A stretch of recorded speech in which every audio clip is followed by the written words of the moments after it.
So, all right, let's start from the prayer again. Let's start from the no, just kidding. So, there's something very, very deeply problematic here. That this Gnostic, this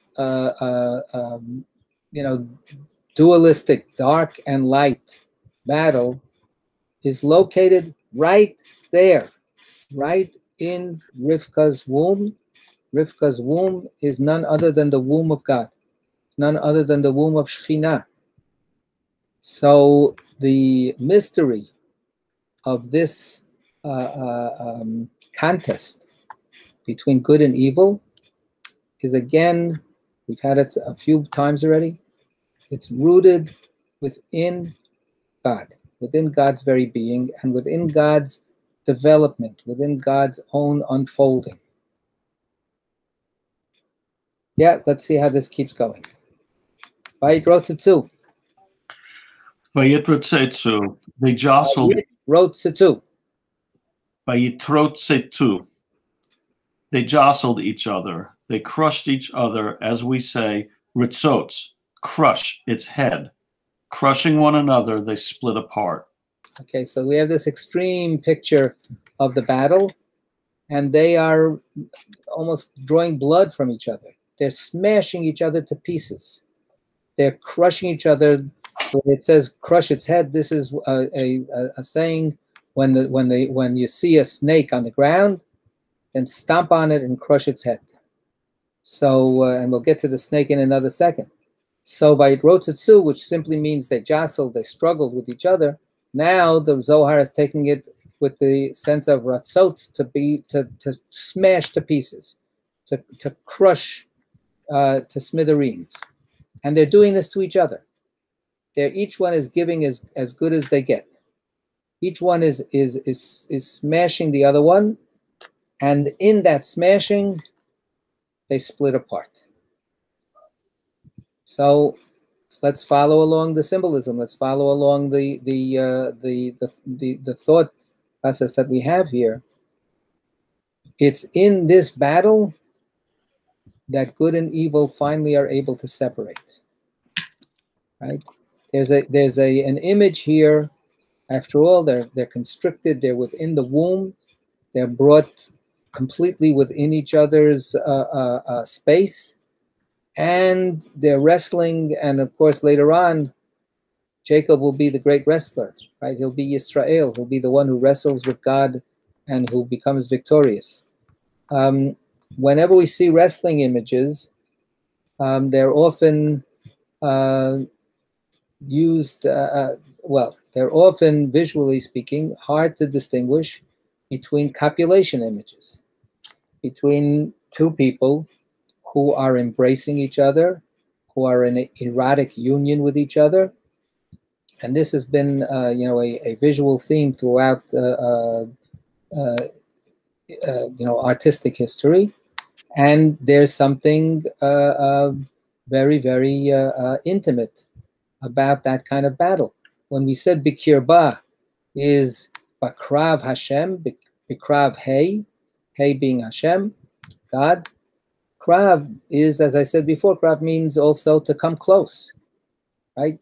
When you get into hand-to-hand battle, when you get into that kind of like close conflict, this is the paradox of the violence that could just as easily be the same movements as a violent, passionate act of love or of erotic contesting. So they're crushing each other, they're smashing each other. In that closeness, that's by banging against each other, that's the way they extricate each other. That's the way they extricate themselves from each other. Right? That's finally how they split apart.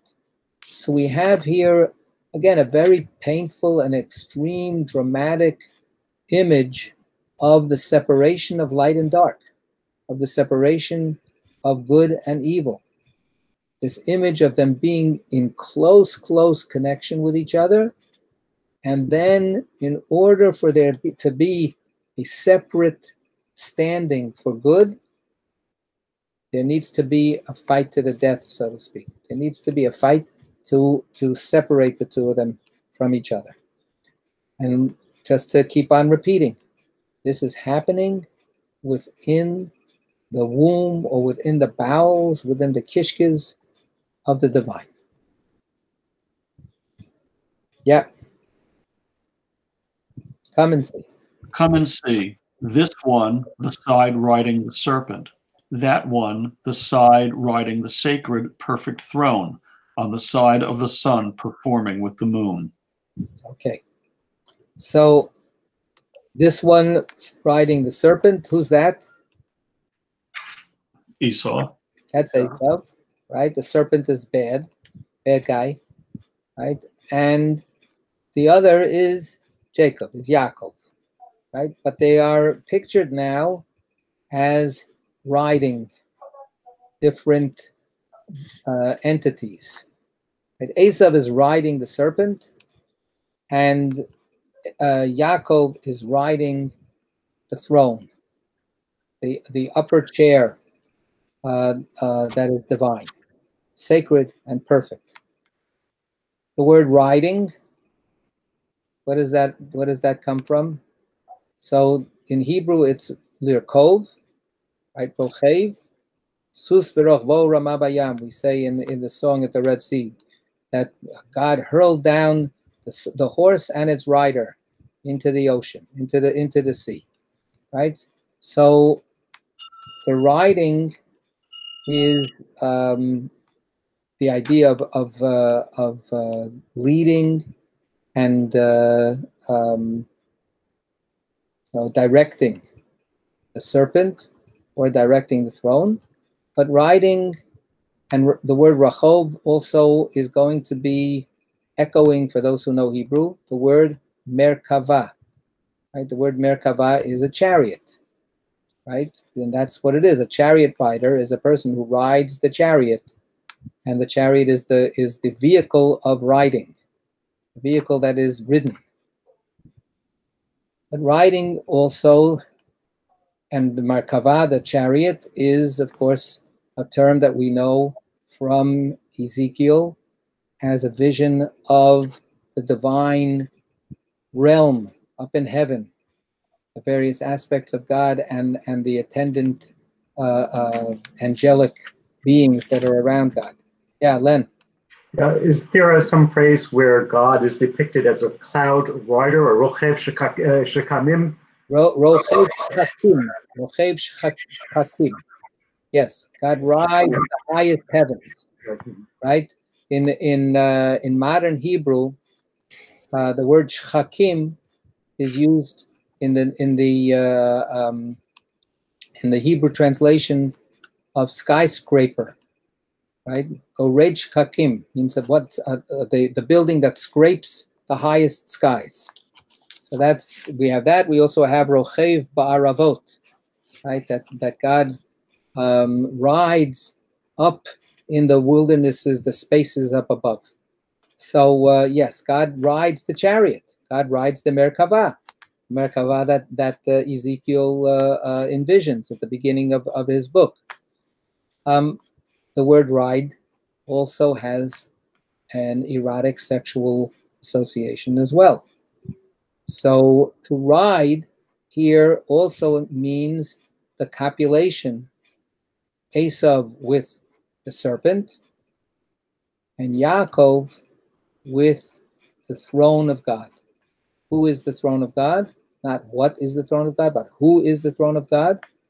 Shechina. Shechina again. So we have these unions, these between the two sides, each one full of energy, full of erratic drive and rushing forward, and each one then also in a kind of a jousting match, right? You can imagine the medieval image of knights riding on their horses against each other, right? Smashing into each other. in a jousting tournament, or in war, or in a real battle. So that's the image that's being cultivated here. And each one of these knights in shining armor is either is one of them is the good knight, and one of them is the evil one, right? And then it says that, so the one riding the sacred perfect throne on the side of the sun performing with the moon. Okay, so and again, I just want to look at the original for a half a second, right?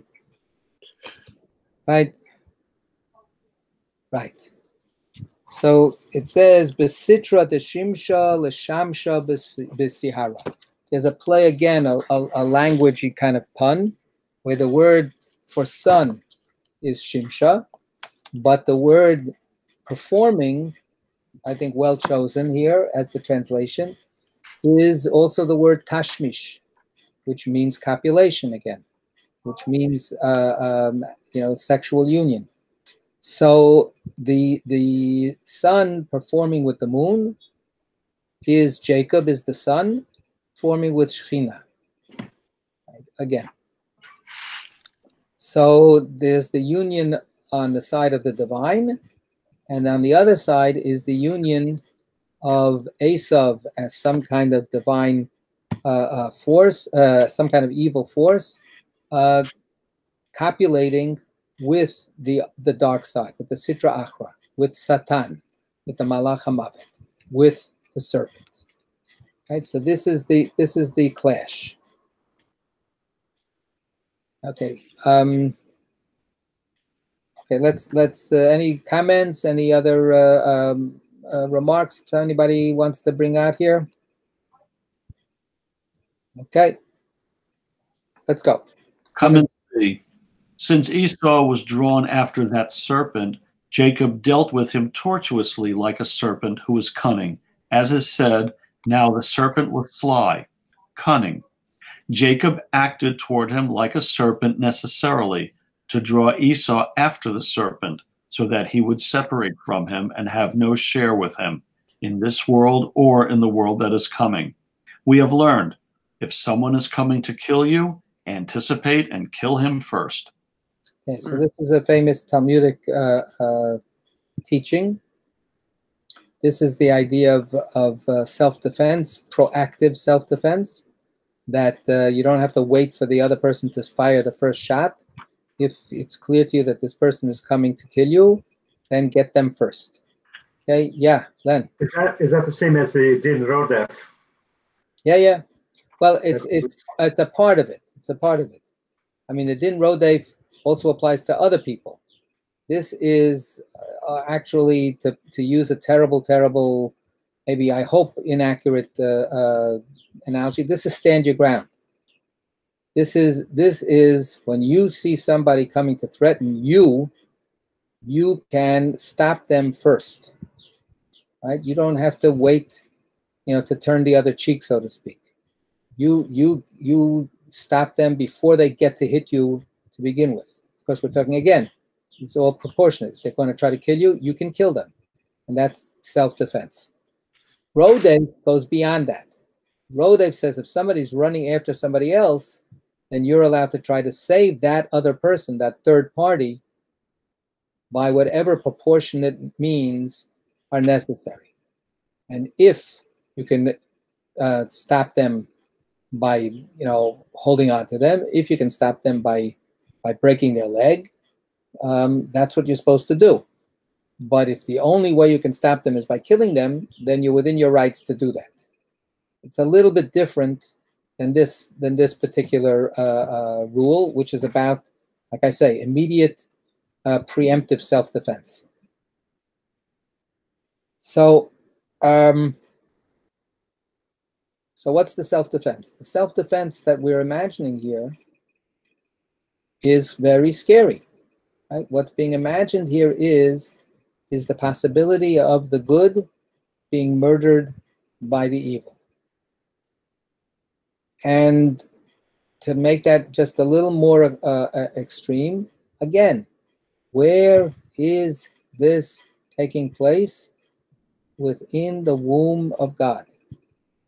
The good is not just abstract goodness. The good is God.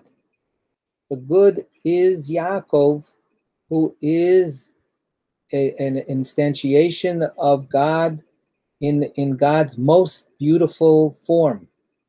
Right? Abraham is one side of God. Isaac is the opposite side of God. And then Yaakov is the fulfillment of both of those sides being come together in a harmonious, perfect way. That's the beauty, that's the tiferet of Jacob. So Jacob is the truth, the full truth that encompasses both sides, emet. But Jacob is in this story locked in mortal combat with Esau. And it's not clear that Yaakov can prevail.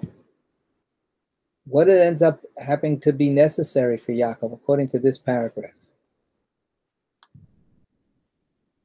Yaakov has to act like Esau. Yaakov, in order to defeat Esau, Yaakov can't be emet. Yaakov cannot be clean, integrity, truthfulness, honesty, which is what he's supposed to be. That's the quality that is assigned to that divine locus of energy. So here, what happens is since Esau was drawn after that serpent, Jacob dealt with him tortuously, right? Crookedly, like a serpent that goes like this, and like a serpent that is shrewd and smart and cunning, just like the words that are used, the word that is used to describe the serpent in the Garden of Eden, right? V'anachash haya arum mikol chayat hasadeh. The serpent was more cunning, was more wily, was more shrewd and smart than but smart in that kind of snarky, snide way, right? Than anybody else and all of the other creatures. And Esau was riding the serpent. Esau was glomming onto the serpent and adopting the serpent's path and becoming one with the serpent. How is Yaakov going to defeat Esau? He has to use the same weapons. Not only that, Yaakov acted toward him like a serpent necessarily to draw Esau after the serpent. Let's read the first phrase in this paragraph. Since Esau was drawn after that serpent, Jacob had to do some tricky things. Now we read it from the opposite side. Jacob acted toward Esau like a serpent to draw Esau after the serpent, right? To exacerbate the process of Esau uniting with the serpent. Right? So this is like what's arms proliferation. This is, once you start stockpiling the weapons, then I have to stockpiling the weapons, and then you start getting nervous, and then you have to stockpile more weapons, and so on. So this is the exacerbation of the struggle, and Esau is in a certain way dictating the terms of the conflict. And Yaakov is both struggling for his life and struggling for God's life. And yet Jacob has to be just like Esau in order to defeat Esau. And by doing that, by making Esau then respond in pure Esau fashion. Right? So, and then why is that important? So that he would separate from him. So that the pure Esau-ness of Esau would finally be able to be distilled out of this mixture that is cooking within the womb of God. Esav and Yaakov have not completely individuated from each other. They haven't completely separated. That's the battle. That's the fight. They haven't emerged yet as separate. So as long as they're still of one flesh together, the danger is that the Esav side of this entity will become victorious and take over the whole being. So God is in mortal danger here to become an Esav God rather than a Yaakov God. Craig, you wanted to say something? Yeah, you keep on. No, Mark wanted to say something. Yeah, you keep on equivocating between God and Shekhinah, and God as manifested in earthly reality is not, I mean, it's the only God we know, but it's not the only God. So this battle doesn't happen on the supernalist, on the highest supernal realm. It happens within the womb of Shekhinah, which is God on earth. That's what I have to say. So that's if that makes you feel better, good. But let's follow that idea through. If God on earth, and this is also part of this whole Gnostic idea, if God on earth is a bad God, then what good is it to say, no, but there's this other God that is up above, who's innocent and good and pure. That's all fine if you want to be a dualist. But the Zohar can't be a dualist. The Zohar is committed to the oneness of God. So therefore, the purest God up on high is completely, inextricably united with the manifestation of God down here. And of course, that was the big mistake that Adam made, thinking of the earthly manifest God as the totality of God. That's God. No. Shekhinah is part and parcel and an organic unity with all of God. And when we start dividing up lower and higher and all that kind of stuff, that's our own problem. That's our own limited way of factoring out things, of qualitatively and analyzing different parts of God. And we have no choice, and that's given for us to do. But we have to keep on reminding ourselves that in the end, God is accountable for all of God's oneness, and separating this out as a in kind of distinctive definitiveness, it can't be all the way. It cannot. That cannot be accepted. I'm not doing it dualistically, though. The way I'm doing it is that the evil is the necessary outcome of God manifesting himself through creation.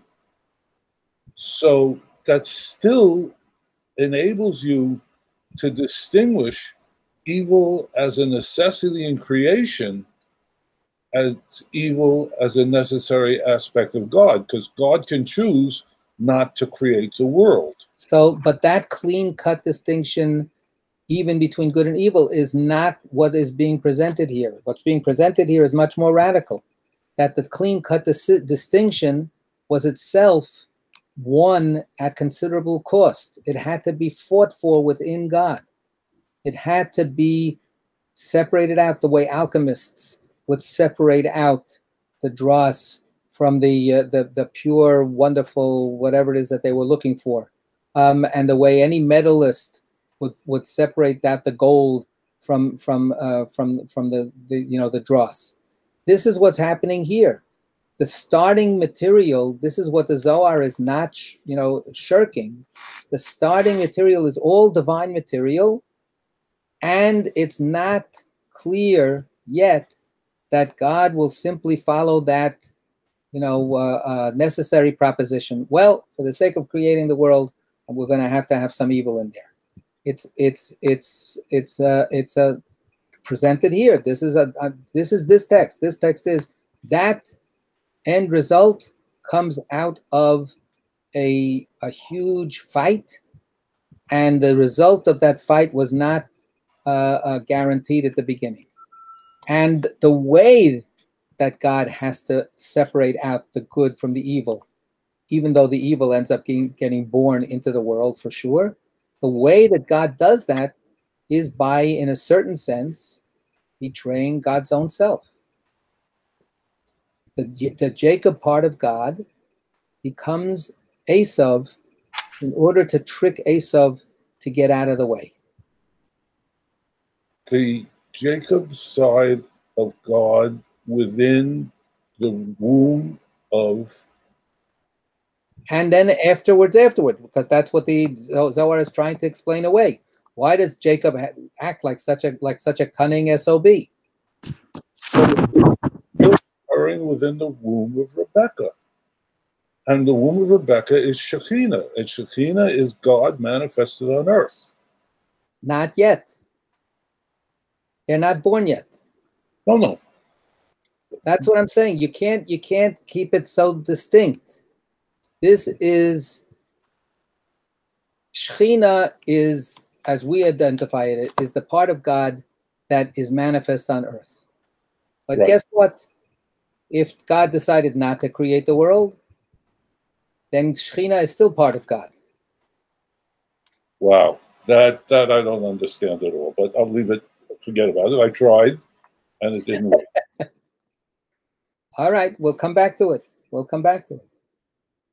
All right. So, okay. So, as it says here, Esav is coming to kill Jacob. And let's just entertain that possibility as a real possibility. In the womb, Jacob is killed. And again, when we say, look, let me maybe just push this a little bit in terms of the imagery. Jacob in our diagram is nowhere near Shekhinah. Jacob is above Shekhinah, to use Mark's terminology before.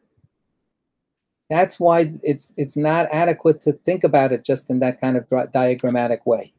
This is all happening in a mush. This is all happening with all of the aspects of God in contention with each other and working themselves out. So the final neat diagram that we have is not where we are at this moment, right? And it's simultaneous, paradoxical, and what else can I say? It's very complicated. Okay. It is written.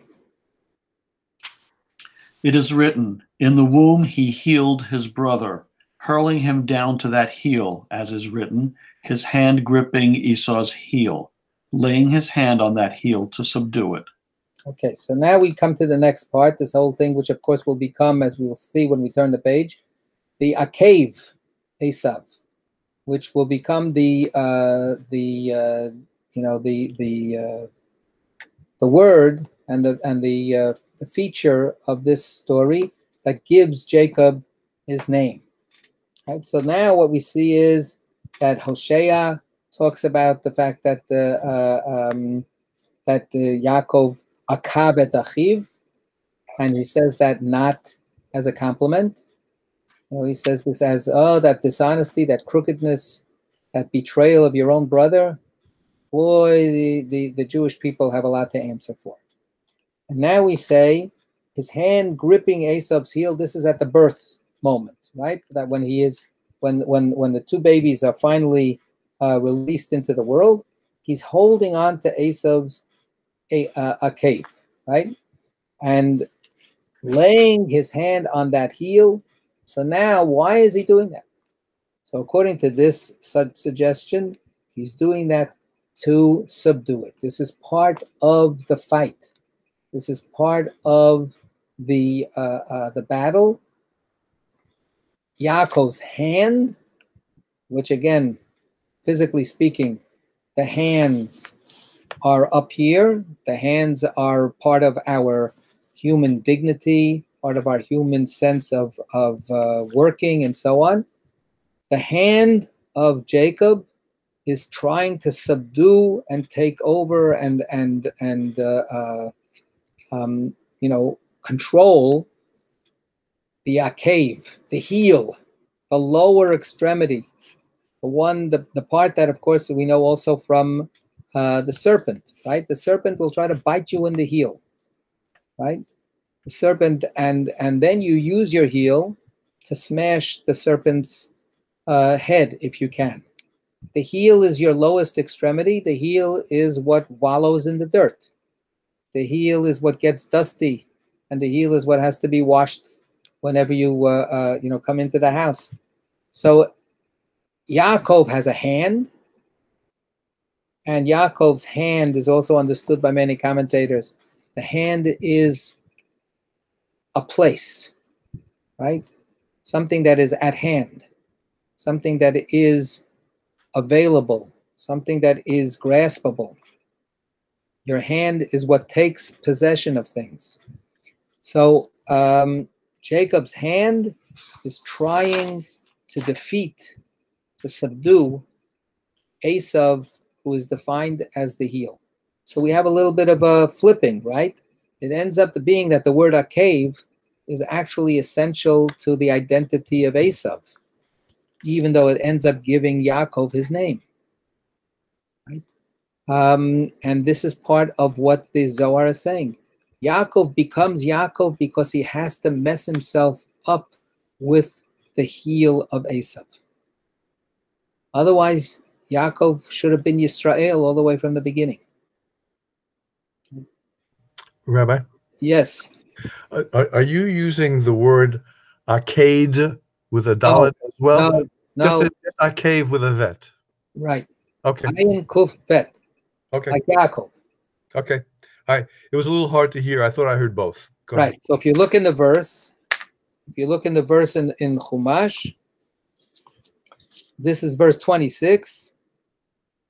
It says ve'acharei chein, and afterwards, 25. Vayetzei harishon, and the first one came out. Admoni, kulo, all red all over, right? Kaderet seyar, like a hairy mantle.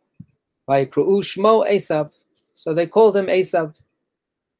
Ve'acharei chein yatsa achiv, then afterwards his brother came out. V'yado ochezet ba'akev Esav, and his hand was holding on to the heel of Esav. Okay. So that's the word. Okay. Alternatively, his hand gripping Esav's heel, unable to escape him entirely. Rather, his hand gripping the moon, whose light is concealed on account of Esav's heel. So he had to deal with him cunningly, to thrust him down, to cling to his sight. Okay. So now we have an even, again, a very disturbing kind of idea. He's holding on to Esav's heel, not simply to subdue Esav. It's not part of his strategy to fight Esav and to defeat him. Rather, unable to escape him entirely. It's not possible. They are brothers after all. They can't actually completely split apart. The separation is extensive, and yet there is some contact. There is some contact. The moon whose light is concealed on account of Esav's heel. So his hand gripping Esav's heel, that heel is what makes the light of the moon be concealed. He had to deal with him cunningly, to thrust him down, to cling to his sight. He couldn't get away from him. So what does that mean, that the moon whose light is concealed on account of Esav's heel? What is the explanation? If you look at 91. His hand gripping the moon whose light is concealed. The hand symbolizes Shekhinah, who enacts the divine will. She remains vulnerable to the demonic, and her light is therefore concealed. So this is what's at stake, right? What will happen to God if Esav wins? So the first interpretation says, okay, and this is what Yaakov does. That's Yaakov's job. Yaakov's job is to defeat Esav, and he's doing the best he can. Second says he's never going to actually be able to extricate himself from Esav. He's always going to have his hand touching, holding the lower depths of Esav. I don't think the note here really explains enough of what this phrase is saying. What this phrase is saying is that the light of the moon is concealed because of Esav's heel, meaning it goes back to that ancient myth of what happened originally when the sun and the moon were created. When the sun and the moon were created, they were originally supposed to be equal. And then the moon didn't want to just be equal. The moon started saying, wait a second, you can't have two people be co-chairs of the world. You can only have one. And her intent is, I want to be, the president by myself. I want to be the king by myself. I want to be the queen by myself. That greed for power, that is Esav's heel. She was infected at that point. She was infected at that point when she demanded that she become the one instead of the sun. She was engaging in that kind of power grab that Esav is associated with. And that's now how we get into this very, very Esav-like paradox. Because Yaakov then engages in his own power grab. Right? Yaakov's power grab is for the sake of putting Esav in his place, to thrust him down. And yet, the way that he has to do it is he can't escape dealing with this in a way that is very much akin, literally, to Esav's very being. The moon's light is concealed, and the moon, of course, is also Shekhinah. The moon's light is diminished or concealed out of that presence of Esav, which could not be eliminated, which could not be completely subdued. And in that sense, the note is then accurate, that Shekhinah is susceptible to this. Shekhinah is always susceptible. Even when we did the separation, there's lurking at the very borders, at the corners, at the edges of Shekhinah, is the lurking of the serpent, of the Sitra Achra, of the Esav forces, to take advantage of any opportunity to jump right back in and take possession of Shekhinah. So this is evocative of this week's Parsha Korach. Yeah, you said it. So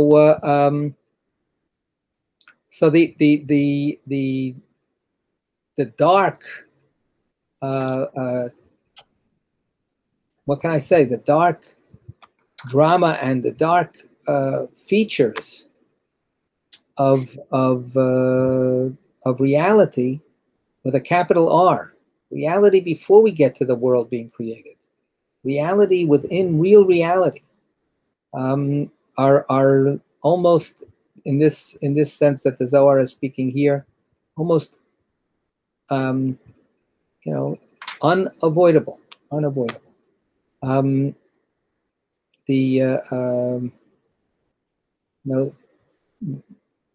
Okay. So this is the fight, and this is the complicated, difficult situation that Esav and Yaakov exemplify. Okay. We're going to pause for a half a second. Anybody want to jump in and say anything? Okay, keep going. He called him Yaakov. The Blessed Holy One called him Yaakov, undoubtedly. Okay, so let's stop for a half a second. This is again back to reading the verses that we were just looking at. So verse 25 says the first one came out, right? And then it says, Vayikre'u Shmo Esav. They called his name Esav, plural, they, right? So more than one person. Then in the next verse it says, and then the second one, and then the brother came out, his hand holding on to the heel, and then Vayikra Shmo Yaakov. And then it says, he called his name Yaakov. So it's singular, not plural. So who is this Vayikra? So we would assume it means Yitzchak. Yitzchak, the father, right? It would still be curious to understand the parents both are given credit for calling Esav his name. And that's, of course, as we find out in another few verses, another couple of verses, right? That Isaac loves Esav and Rivka loves Yaakov. But it turns out that at the very beginning of the story, at the moment of birth, Esav is called Esav by both of them together. And then Yaakov is called Yaakov only by one namer. So now who is that one who is naming this kid? So the citation in the note says, look at Rashi. So I'll read you Rashi. Rashi is quoting the Midrash. So Rashi says, Vayikra Shmo Yaakov, he called his name Jacob. Who's the who? Who is this? He called him who? HaKadosh Baruch Hu. Right? So this is the Holy Blessed One. Amar, God said, Atem kritem lebechorechem Shem, afani ekra livni v'chori Shem. Right? You called your firstborn a name. You, Isaac and Rebekah, you have a firstborn, Esav. Esav is the firstborn. Well, Yaakov is my firstborn. So you two get to call Esav by the name Esav, but I will choose Yaakov as my firstborn, and I will give him the name Yaakov. Okay? So that's the Midrash in Rashi. And Zohar picks this up and continues with it as well. So what is this point of why is it important that it be God who calls him Yaakov? So let's just continue reading. Let's read those two paragraphs together. Read it again. He called him Jacob. He called him Jacob. The Blessed Holy One called him Jacob, undoubtedly. Come and see what is written. Didn't he rightly call him Yaakov, Jacob? It is not written, wasn't he called, but rather, didn't he call him? Right. So this is when Esav later on discovers the trickery of his brother Yaakov, and Yaakov has taken the blessing, and he comes in himself too late to get the blessing, and he says, "My father, give me a blessing." And his father Isaac says, "Wait a minute, who are you?" And he goes, "What do you mean, who am I? I'm here. I brought you the hunted meat that you wanted, and now give me the blessing." And Yitzchak goes, "Oh no! But your brother took the blessing already." And at that point, he cries out, "Tzaka gdola umara," a great and bitter cry, and then he says, so that's why he called him Yaakov. And so the verse is Kara Shmo Yaakov. So Achen Kara Shmo Yaakov. So the Zohar says, it doesn't say, Nikra Shmo, his name was called, right? Or they called him Yaakov. right? Or they call he. So Esav acknowledges that he, with a capital H, called Yaakov by his name. I mean, he doesn't say you. He's talking to his father Yitzchak. He doesn't say, so that's why you called him. No. So all the other possibilities were eliminated, and Esav is saying he called him Yaakov. Indeed, God called him Yaakov. Now we continue. Vayakeveni, he's deceived me. Indeed, the Blessed Holy One saw that the primordial serpent was perniciously cunning. As soon as Yaakov arrived, he said, this one is certainly just as cunning. So he called him Yaakov, deceiver.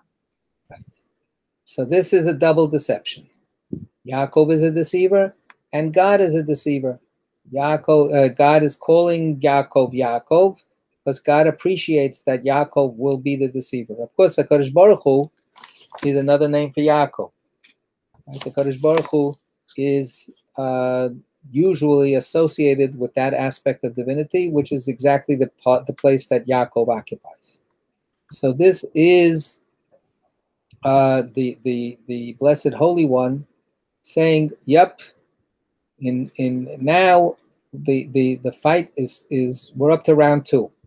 Round 1 was in the womb, and now the continuation of the fight will take place in this world, in this material world. Okay. We have already established that he called anonymously always implies the final rung. As is written, he called to Moses. Similarly here, he called him Jacob. He was never named by a human being. Elsewhere, what is written? The God of Israel called him God. The Blessed Holy One called Yaakov God, saying, I am God in the realms above, you are God in the realms below. Okay, so the verse that they're citing comes from later in the story with Yaakov. Let's just get that verse.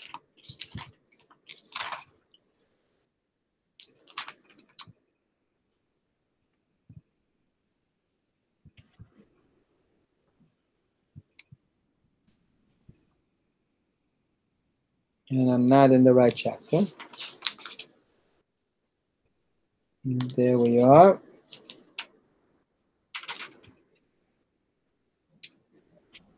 And I'm not even in the right place here again. I'm sorry.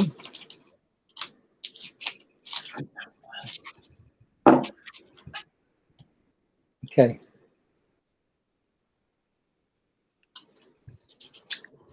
So this is after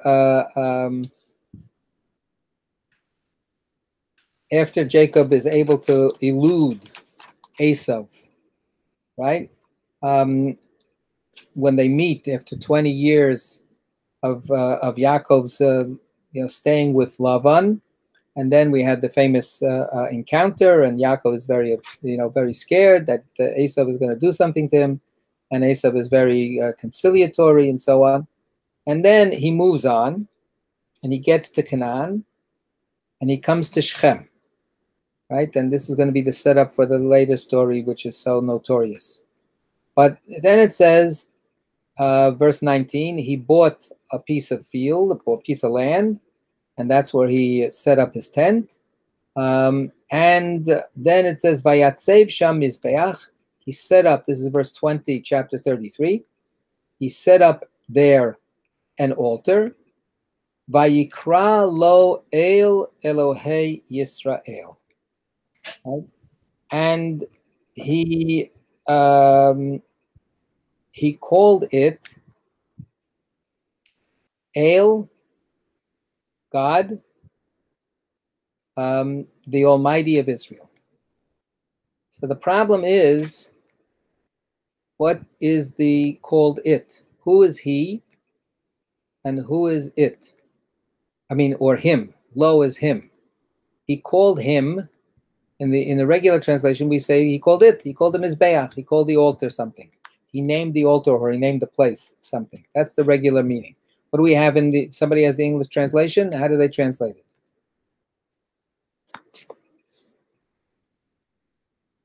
You have it ready? Should I race you? The Jewish Publication Society doesn't translate it. He says he set up an altar there and called it El Elohei Yisrael. But he called it. He called the altar it. Right? It. Right. Yeah. So in the Midrash, that's not what is understood. Right? What's understood in the Midrash is that we have here a conversation between God and Yaakov. Okay? So let's look at 97. 97. The God of Israel called him God. The first verse reads and is usually translated, there he, Yaakov, set up an altar, Vayikra lo El Elohei Yisrael, and called it God, God of Israel. Rabbi Yitzchak's radical interpretation here derives from Babylonian Talmud Megillah.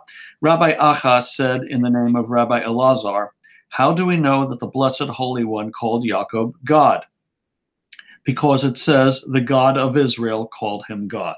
For if you imagine that Yaakov called the altar God, then the verse should read, Yaakov called it God. Rather, he called him, namely Yaakov, God. And who called him God? The God of Israel. Right. Okay. So this, as it's characterized here, radical reading, right, has God, extolling and recognizing the divinity of Jacob. Right? When Jacob is finally able to come back into the land of Israel and builds an altar to serve God, and God says back to Jacob, you are God. Vayikra lo El, and El called him, meaning Jacob, Elohei Yisrael. You are the Almighty of Israel.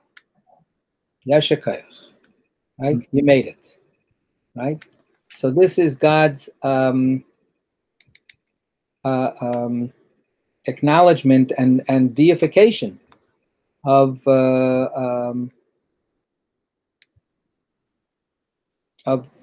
Jacob. I want to read the original. Right.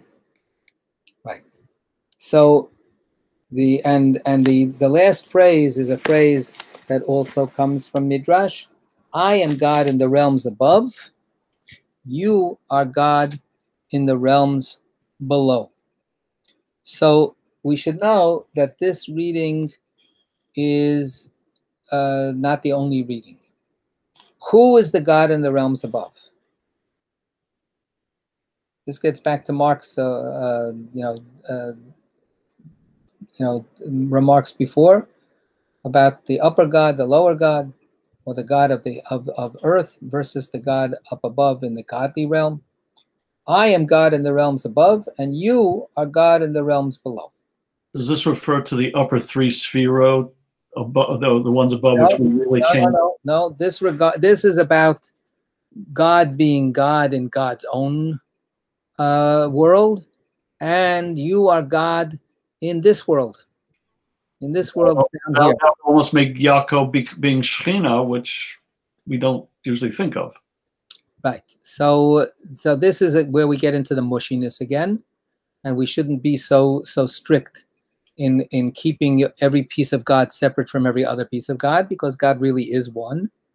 But what Yaakov then is, just like Abraham is in this world and brings out God's chesed in this world, so Yaakov brings out the Kudsha B'richu, the Blessed Holy One, God quality in this world. In other words, he's saying, according to this reading, that I'm God, after all, Ani Hashem Elokeichem, I'm God, but you, Jacob, will be God below. Right? You will be bringing my manifestation into this world. We have later on, God says to Moses, you will be the Almighty, you will be Elohim both for Aaron and for Pharaoh. Right? So you will be the supreme authority. You will be the supreme force, the leader for these other people, or for the entire lower world. So that's one way to read it. But there's another reading. The other reading is that I am God, or you are God in the realms above, and I am God in the realms below. And this is God saying to Jacob, you are actually the Kudsha B'richu, and I will take care of the world down below. Right? I'll be the God down here. I'll be Shechina. I'll be Shechina, but you, Yaakov, you are actually higher than Shechina. You are the aspect of God which is above Shechina, which is up, tucked away in the realm of the transcendent God above. So this is a real turning of the tables, right? Where God says, you've made it. You've made it to the major leagues. I'll take care of everything down here. And you have now assumed your rightful position as the highest level, the central force of divinity in the world above, in the divine array, the divine body. You are that upper torso, and I'll take care of everything down here now. I'll be I'll be the God that has to take care of all the schmutz down here. It's another reading, and it's insisted by some commentators as being absolutely must be the correct one, and they read it in terms of the ani and the ata. Because after all, as it says here, we've established that Vayikra anonymously always implies the final rung Shechina, right? So if Shechina is the one, just like it says Vayikra al Moshe, the beginning of the book of Leviticus, so Vayikra is God Shechina calling out to Moses. So Shechina, of course, as again mentioned earlier, Shechina is the God taking care of everything down here. And that is the ani. That's the immediate part of God. So therefore, I am the God in the realms below, because I equals Shechina. V'yata, and you who are further away, you're out there someplace. You are Yaakov, who is the God of the realms above.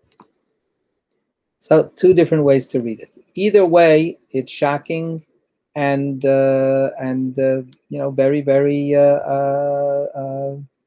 what can I say, audacious, to read this as God accepting Yaakov as a piece of God's own self, right? And saying, and in a certain sense, an obeisance, right? A kind of subservience of God to God, right?